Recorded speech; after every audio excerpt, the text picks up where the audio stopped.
بسم الله الرحمن الرحيم. السلام عليكم ورحمه الله وبركاته. مشاهدينا المحترمين على اليوتيوب، بتمنى نحركم لايك وشير ونشترك في القناه عشان توصلكم كل جديد، ونصلي على النبي في الكومنتات عشان كلنا ناخد ثواب. فضل وليس امرا نشترك في القناه بعد اذن حضراتكم. طبعا الاهلي يا جماعه مش هيسكت الفتره الجايه، وبنسبه كبيره ان شاء الله، وكلنا كاهلاويه واعتقد جميع الجماهير في الوقت الحالي تتمنى يعني رحيل اتحاد الكرة بالكامل، او استقالة اتحاد الكرة بالكامل.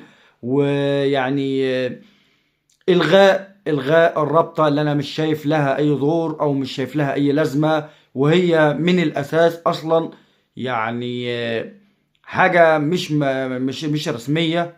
حاجة مش رسمية، وجود الرابطة غير رسمي بالمرة، ومش شايف لها أي دور. فأنا وجهة نظري بتمنى إن أسمع خبر رحيل اتحاد الكرة بالكامل، بما فيهم البيه هاني أبو ريدة. تمام. اللي مش فاهم ومش عارف هو جاي بناء على إيه أصلا. تمام. فاتمنى اشوف الخبر ده قريب، او اسمع عن الخبر ده قريب. فنرجع لموضوعنا. طبعا النادي الاهلي هيوري الناس دي الفتره الجايه يا جماعه ايام زي العسل، ايام حلوه، ايام حلوه، وهنسمع اخبار كويسه الفتره الجايه. اللي بيعمله الاتحاد في الوقت الحالي ما هو الا ادانه. بيدين نفسه وبيثبت للناس وبيثبت للكل ان انا غلطان وان انا عامل كوارث. تمام. ومحمود وفا يعني احنا مش عارفين نشكرك